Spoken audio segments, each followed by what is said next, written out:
I am literally so excited for today's episode. I just think it's so interesting. We're going to talk about lying. Dun, dun, dun. Dun, dun, dun. Okay, here's what I think about lying. I feel that I have been a liar for a lot of my life. I don't know if you're the same. You're an avoider. Yes. You would probably just like disappear off the face of the earth as opposed to lie to someone. Mm-hmm. I have done a significant amount of lying in my life. Okay. All for very stupid reasons. All for like small, like basically avoidance reasons, right? Mm-hmm. Because I couldn't just like not say anything. So like lying to get out of something or to cancel plans or, you know, like lying, not really like that it needs to be lied. Like I could just tell the truth, but I was so worried how someone would feel about me. So I've lied. So when you lie because you're worried about other people's feelings, yes, it's a prosocial lie. Okay, let's talk about that. So, because that's something we want to talk about is because did you know the average American lies about 11 times per week? That feels right. 11 times a week? Yeah, I guess. Okay, so like, you know, a little bit more than once a day. Also, the average person hears between 10 to 200 lies per day. I'm sorry, that doesn't feel right. Is that just from is that just like... I guess like how many people are you talking to? Yeah, I don't know. That's just a very, I don't know. Have they even got that statistic? If you're watching TV, yeah. I mean, I guess if you're watching a show, actors are always lying. That doesn't count as a lie. That counts as acting. Right?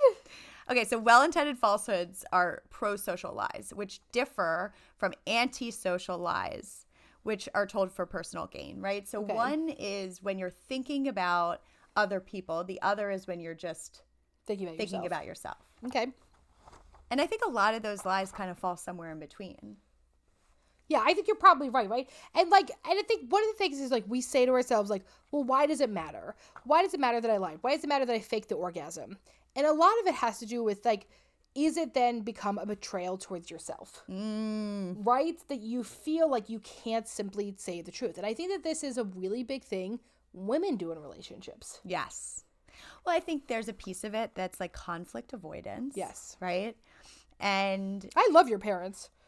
How many times a day do you think that lie is told? Also, I think sometimes you get so used to like saying these things to be like that you don't really ask yourself like, how do I actually feel about that, right? You're like, yeah, I love your parents, but then like, do you take the time to say like, do I love their parents? Mm-hmm. You know, taking the time to say, how do I actually feel about that? I mean, this touches on our episode from Alone Time. Yeah. Where last week's episode, yep. Sometimes if you don't really know how you feel, it's easier to lie. And is it a lie if you don't know how you feel about it? Okay. So do you want me to... So I'm going to tell a lie that I've told within this year. I'm ready. Okay. So I believe you know about this lie. I'm sure I do. This is... My husband will be very mad I'm telling the story. I'm going to tell the story of my lie. Which is, a few months ago, we get a new couch. You know what story I'm going to tell? I know exactly what story you're going to tell. One night, I'm on the couch. Me and a group of friends used to play Zoom bingo. And it was during the time, you know, the pandemic when people were doing like Zoom behavior. Like, you know, we were like Zoom happy hour, Zoom bingo. The fuck, I don't know. I have a marker in my hand to play bingo. I'm, you know, listening. And like totally unconsciously, all of a sudden I have drawn a line of marker on the new couch. My husband, I am very ADHD. My husband is way more rigid. And I was like, fuck, he is going to be pissed. I got this on the couch. Man, I'm going to like, he already thinks I'm such a dum-dum. And so I blamed it on my daughter. Helpful. I think that's a reason to have kids, no? And was immediately caught. So I'm just like, I'm going to pretend that how did he catch you again? Okay, so I'm like, oh, I'm not going to do anything. I'm going to pretend this never happened. Mm-hmm. And then like the next day, like it was it's like a red marker on a brown leather couch, right? The next day, my husband's like, what is this marker on the couch? How'd that get here? And I was like, oh, I like left a marker out and Millie got it. And like literally within like 1 second, he was like, okay, except for that I put that marker away. Ooh. And it's still up on the shelf. And like, so how did Millie get it back? And I was like... Like, she grew real tall just that day. And he was like really pissed that I lied, right? Like, understandably so, I guess. Like, for me, I was sort of like, well, what's the big deal? I didn't do anything. It's not that big. But for him, it did matter that I lied. He was like, well, why would you have just told me the truth? And I was like, well, I went into like a very childlike state of like, I didn't want to get in trouble. And when we put this question box up about tell us about lying, how many people said it was to avoid being punished? Oh my God, so many. And so that is like such a childhood learned behavior. I have a very similar. Okay, I want to hear yours. So one of mine, I give my husband so much shit about not listening to our episodes. Now I'm like, please don't listen to this. One of mine is he hates when we take the dog like out to our like back little area to go to the bathroom. But sometimes it's like raining out. Yeah, I get it. Yeah. So like sometimes when he's not home, I'll like open up the back door, just, let the dog out for a little bit.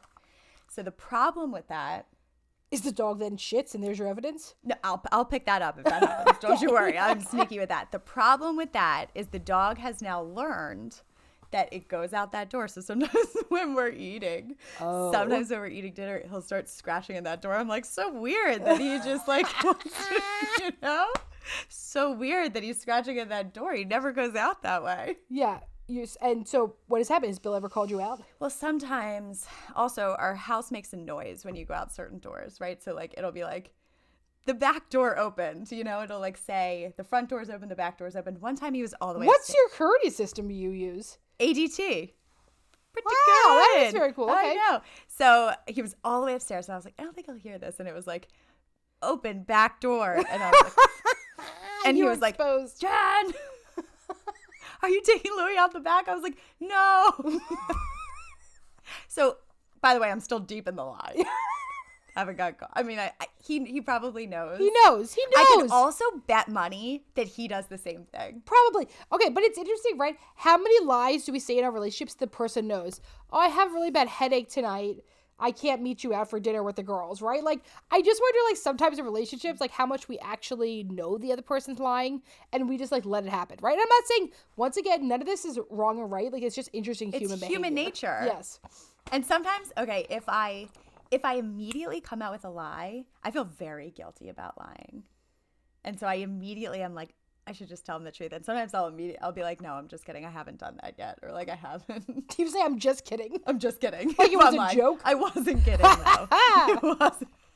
If you say I'm just kidding, though, it doesn't seem like a lie, no? Yeah. Okay, so like think about the lies that you tell in your life. And sometimes they're lies to ourselves. Sometimes they're lies to those around us, right? But like, okay, Jen, so what's the difference between a lie and a white lie? So in a similar way, right? Like a white lie is something to when you're thinking about other people. If you think about like a prosocial lie, right? So it's to protect someone else. And I think that happens a lot, right? But as we talked about, I think it always kind of falls somewhere in the middle, right? Where we're saying, oh, we're protecting someone else, but at the same time, we're also protecting ourselves. Yeah. And it's almost like the age-old question of like, can anything be truly altruistic? Because you're doing something that's for others, but it feels good to do something for others, or it feels, and so we might be protecting the feelings of someone else, but we're also protecting ourselves in a way. But the intention, you're well-intentioned, right? The intention is, I don't want to hurt other people, right? And so an antisocial lie or a different type of lie is just, it's more selfish, right? I'm just lying. And research also shows the more that you lie, the more you get used to lying. Like the more your brain gets used to lying and it feels more natural. You're like so desensitized to it, right? Well, I think it's also, okay, like think about people that get like in a deep, deep lie. If you're listening right now and you're like, shit, I'm in this, or like I'm in a deep lie, it's layers. Because usually then you have to lie to create another lie. And it feels like if I ever come out, there's no going back. Like it makes you feel so stuck and suffocating, much like student loan debt. That was your connection. Like a debt where you're like, I just can't breathe, or like I'm so stuck in this, like what am I gonna do? Like I'm powerless, no one can know. Like, and I think that then that's when shame comes in, and then shame keeps us isolated. And sometimes you get right, you're so deep in the lie, you're like, I can't pull out of this. And one of the ways to detect lying is that people give too many details about something, right? So like the marker situation where you're like, oh yeah, it was marker, like I went and got it down, and or Millie got the marker and she opened it, or right, there was like so many details behind it. So, but that is a way to tell if someone's lying. They give Like a lot too of many details. details, yeah. The problem with that is like the more details you get, the deeper you're into the lie. It's really becomes like it runs away. It's like it's such a tangled web that you have woven yourself. So another way, these are all ways to tell if people are lying. Okay. I'm sure there are more, but we're just going to give you a few of them. Another one, and I love this. You might constantly use a qualifying phrase, or someone might constantly use a qualifying phrase like to tell you the truth or honestly. That's so interesting. Or they may refrain from using I. I don't think that's always the case. Yeah. But I think that if you're... I mean, I feel like some people that do a lot of lying, they can say I, and like they do, like at some point you have to convince yourself. When you're deep into something, like you have to convince that it's real. Yes. Well, and that is when you were like lying to yourself. Yeah. Right? It's gotten so far in it that you're basically lying to yourself. Yeah. They may shake their head no while saying yes. Which feels hard. It feels like patting your head. I'm trying to do that. Yeah. No. Oh, no. I'm saying no. Yes.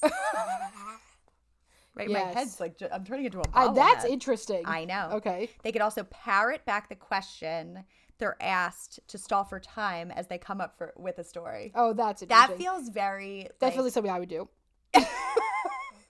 That feels 100% like something I would do. So if you're like, I'm just going to keep using this example. I'm so sorry. Okay. You're like, Emily, like, how did the marker get on the couch? And I'd be like, so you want to know how the marker got on the couch? Yeah.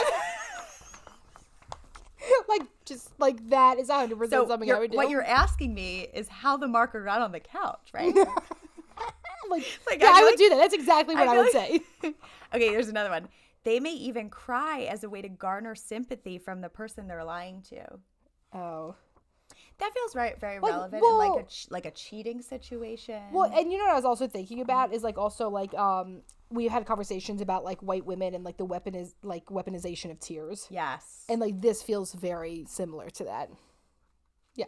That feels like that works. So why do people lie? There's so many reasons. Yeah, right? And this is just a small few, and you might, and in our when we put up a question box, we can also have some of those. Wait, can I have that? Do you have that receipt with you? Yes, I do, ma'am. You never share it with me. I'm so sorry. Here you go. Thanks. Okay, I want to like just say a few. Say a few. Okay. There is tons of a lot of those like so people don't worry, right? Somebody had said like I told my parents I didn't have COVID, so they didn't worry, and they did have COVID. So that would be an example of a prosocial lie, right? You don't want your parents to worry. To my boyfriend, now husband, about meeting up with an ex for closure, he wouldn't understand it. I lied about going for a walk because I was ashamed I didn't leave the house that day. I've lied about working out before. Have you ever done that? No. Okay, that's an eating disorder thing. Okay. Because it's easier to spare their feelings. That's a huge one I've done, right? Yep, absolutely. I was afraid of getting in trouble as a little kid. That one is huge. Yes. How many people had to develop as a survival skill lying, right? Just saying no wasn't good enough. I felt pressure to have a reason that they would think is good enough. At work, lying about forgetting to do something purely because I didn't care to do it. I lied because I didn't want to admit I just didn't care to do that. I like that one a lot. I only lie because I don't owe certain people the truth. It's not their business, but it's rude to say that. Okay. I used to lie all the time because I was afraid people wouldn't love the truth about the little things. Right? So like the wanting to be accepted, wanting to, be included. To end a phone conversation. I do this one all the time. Same. I'm like, oh, sorry, Millie just woke up from a nap. So I'll go into that. Keep going. Okay. To avoid looking like a loser, someone said. At work about interviewing for other jobs, sadly it's unacceptable to say you want to leave for another job. Okay, that one, understand. Yep. To get out of social obligations I didn't want to go to in the first place. This is a huge one. So many people wrote that in. To uphold the expectations of other people. Interesting. That's an interesting one. Yes. To protect someone's image of me. Because my mom would judge me for what I did, even if it wasn't that bad. Mostly to avoid conflict. So many people said to avoid conflict. Too nervous for people to be disappointed in me. I lied because I felt inadequate. I didn't want to hurt anyone's feelings. Like, these are all things that just kept coming in. Wow.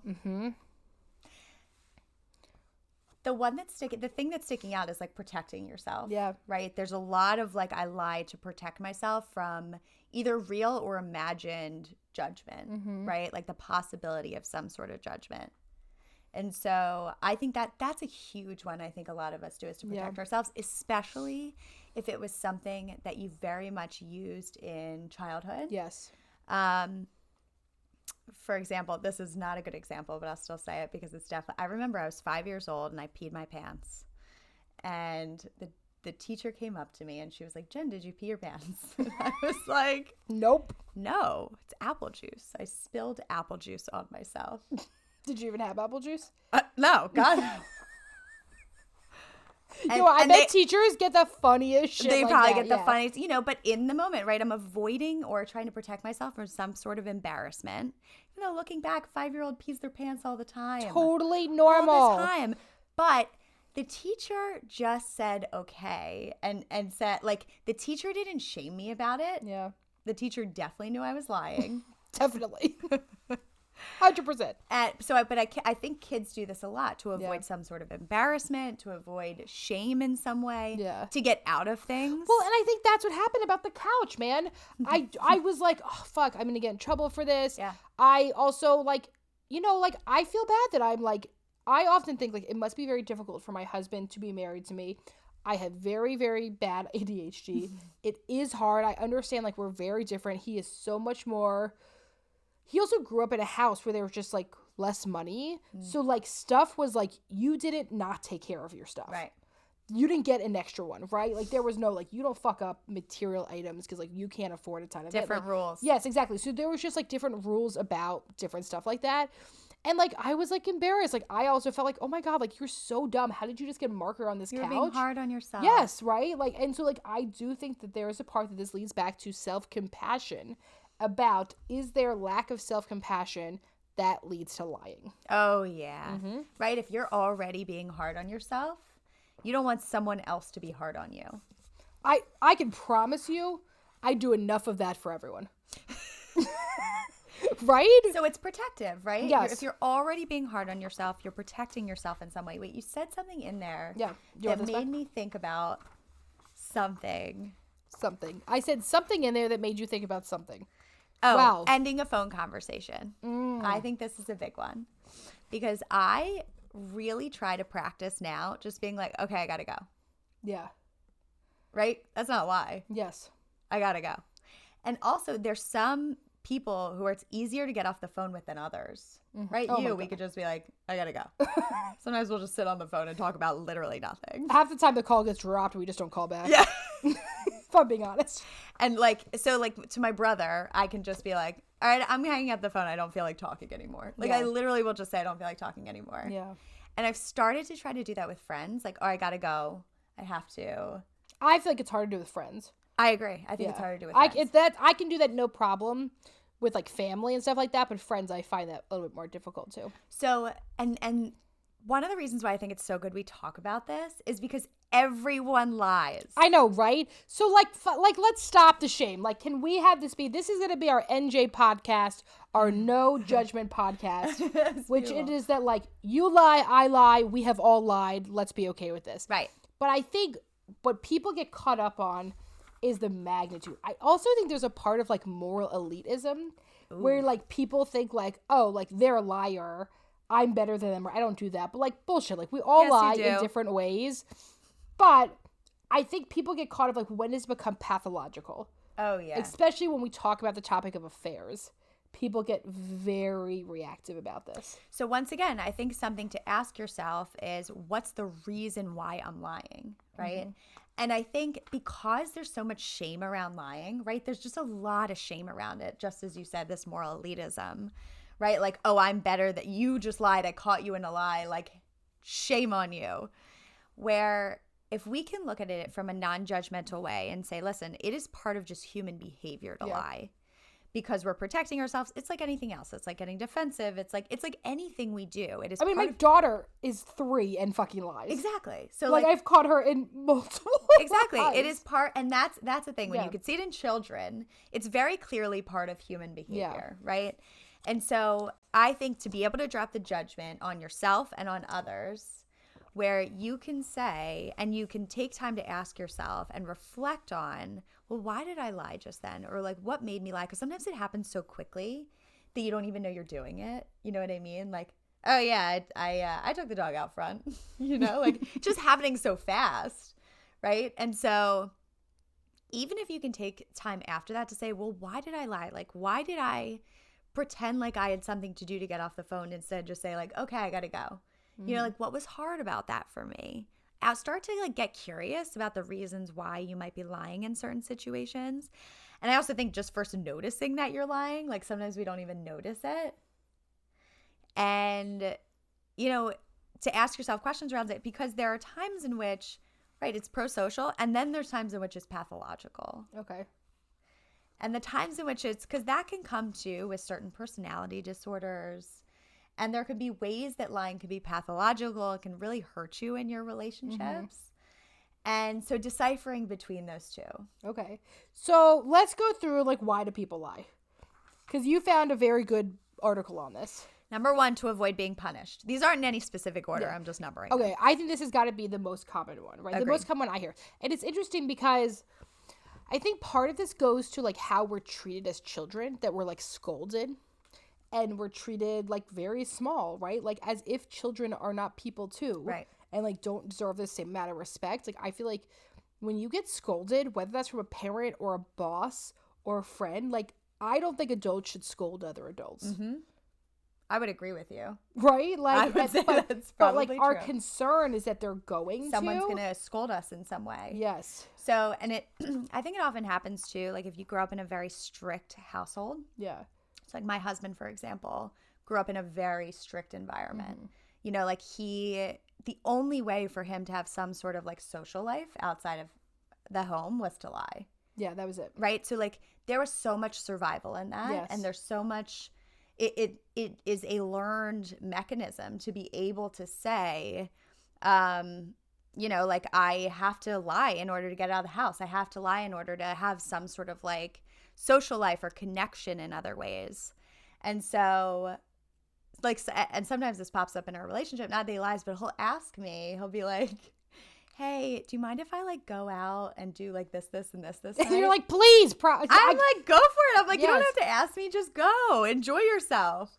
But I think in really strict households, right, you grow up having to lie in order to have some sort of social life. Or Okay, some sort of- So you know what's so interesting? Wait, so I'll talk about my husband's family for a minute, Yeah. which is that there's huge age gaps in my husband is one of 4, but there was like pretty big age gaps specifically between the oldest and youngest, right? So like the oldest is like, I think she's like 40 maybe, and my other sister-in-law is like 26, right? So that's like a very Huge. big age gap. Like they did not grow up together as children together, right?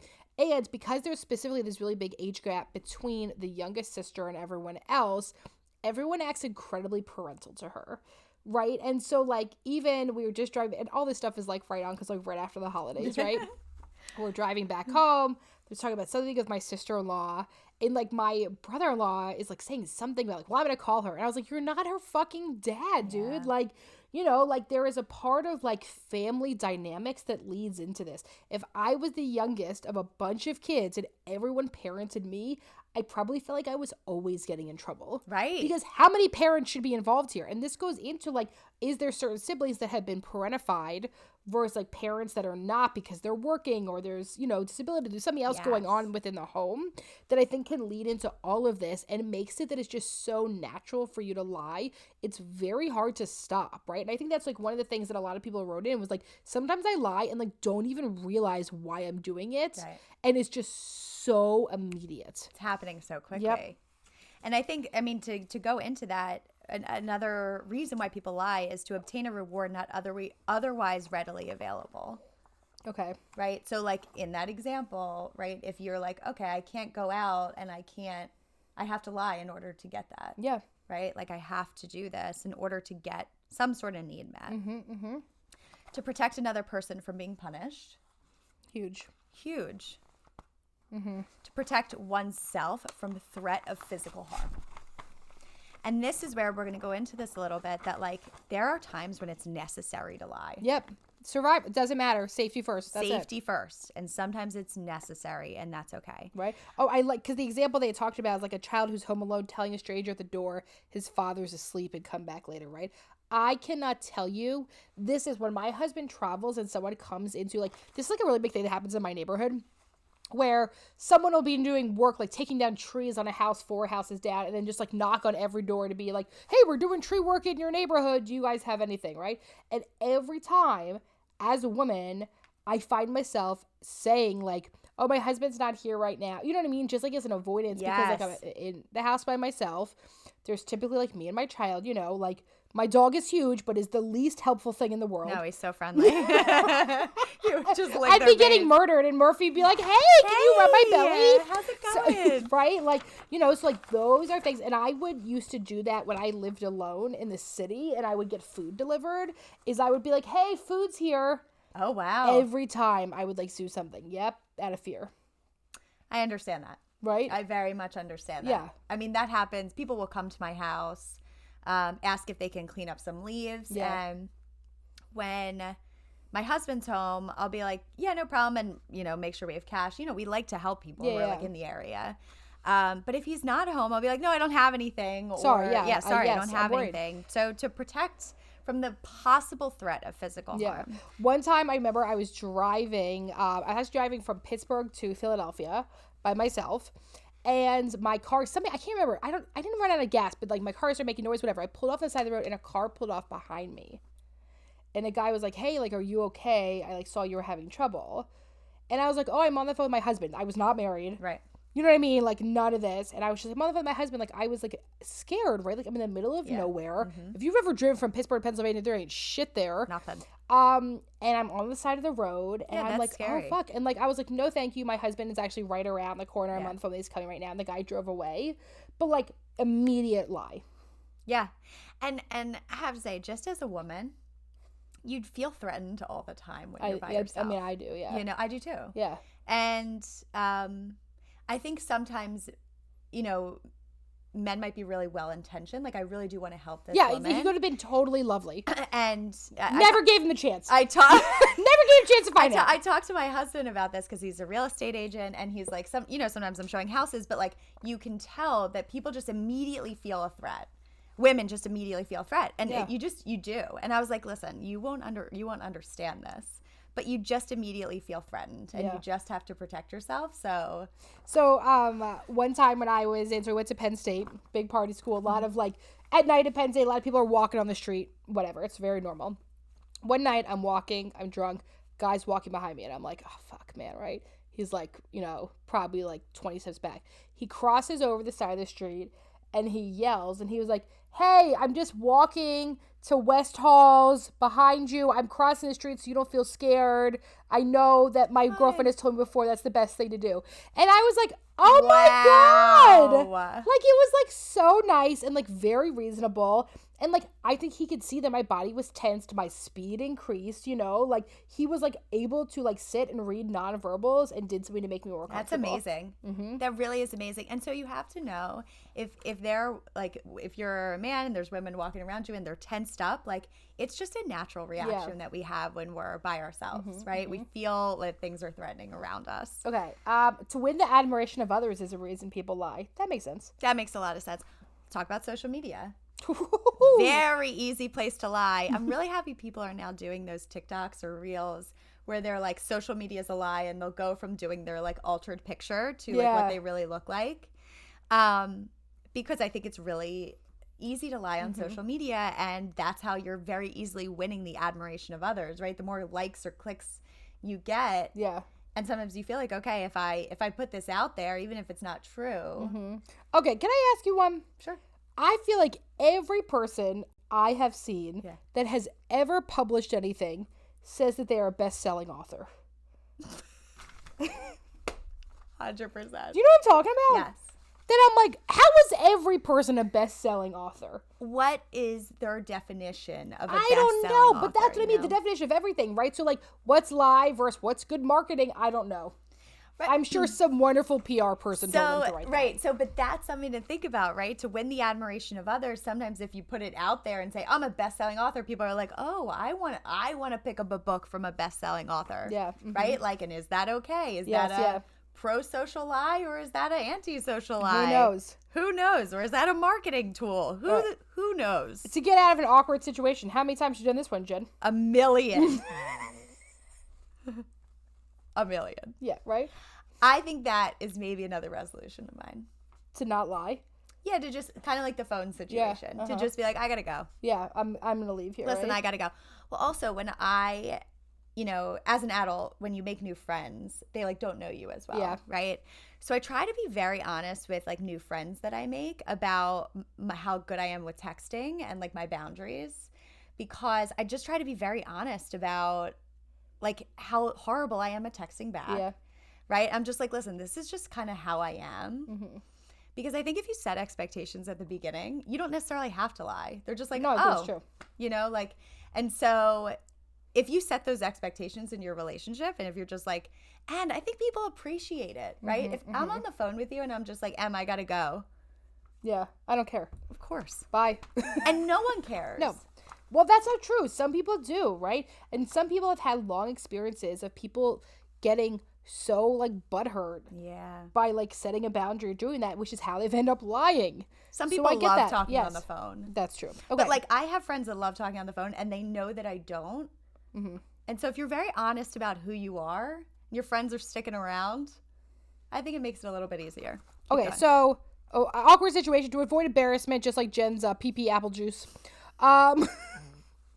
To maintain privacy without notifying others of that intention, right? Like, like I guess in some ways, like what someone's talking about, like with changing jobs or, personal things they have going on, and to exercise power over others. Someone said, and the example they gave here was famously embodied by Hitler.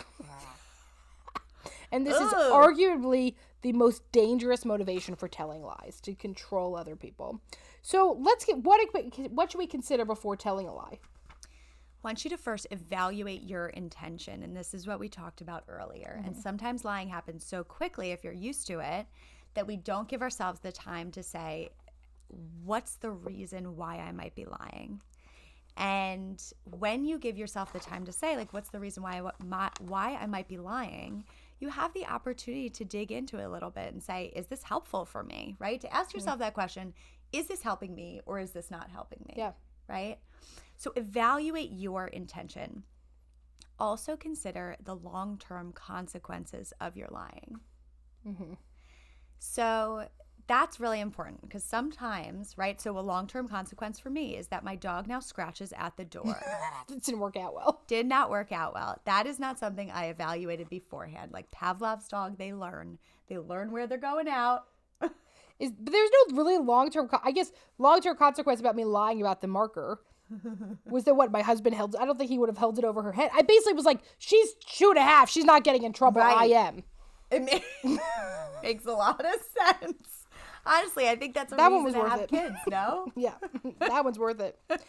I like, one of the things that talks about like the danger of telling lies is like not getting the help that you need. Mm-hmm. This is a big one for me.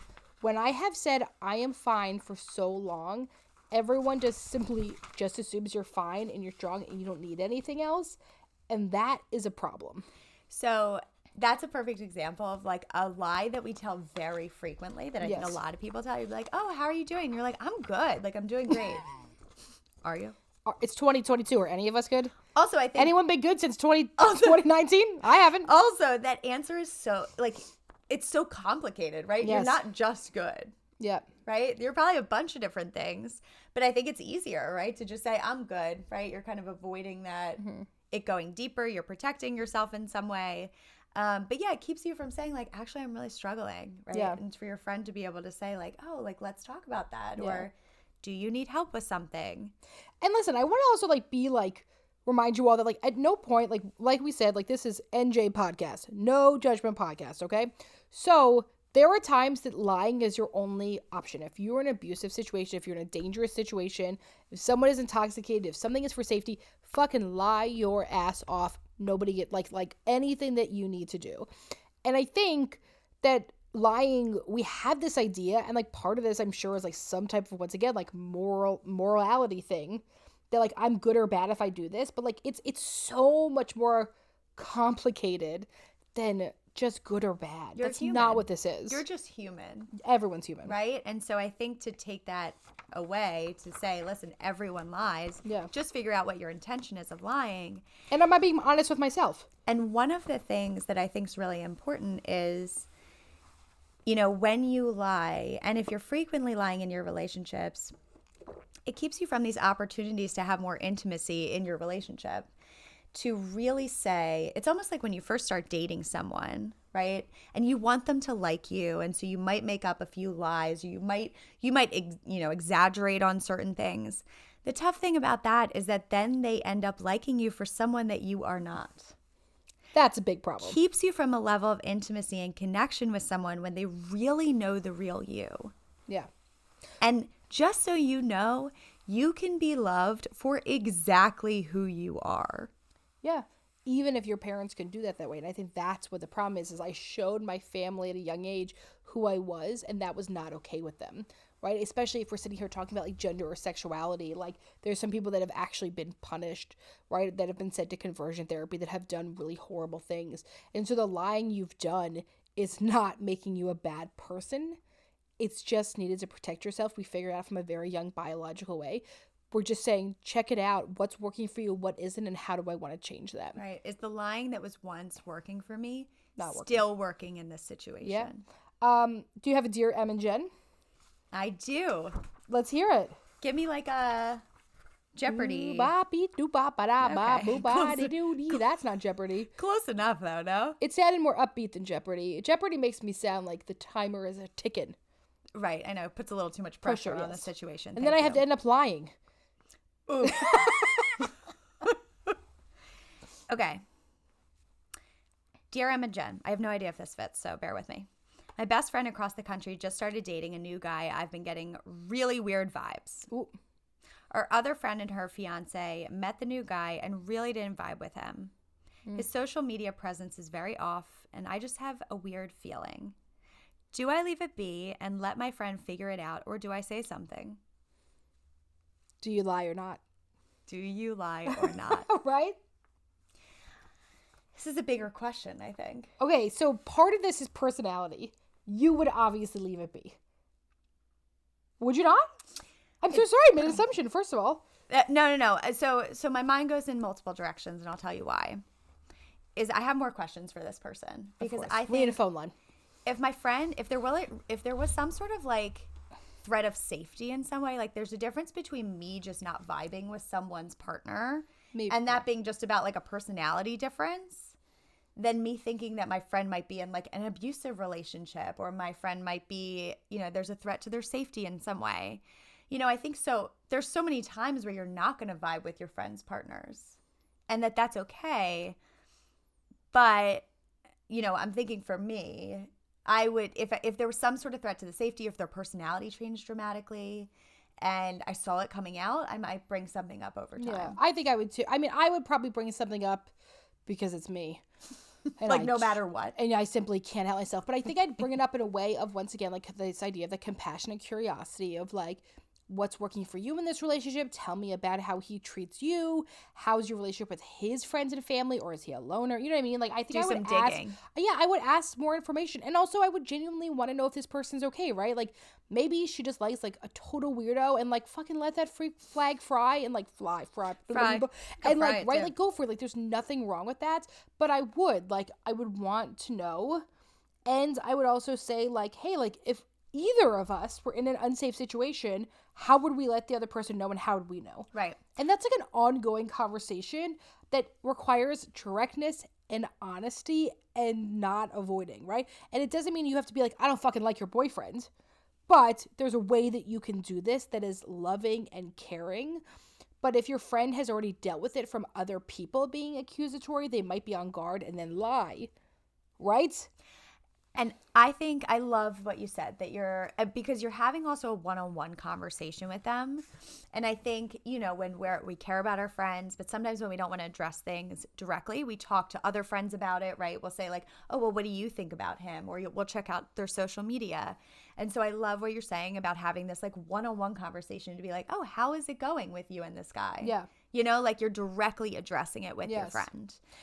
And so to be able to do that and kind of gain some more information and see how it goes.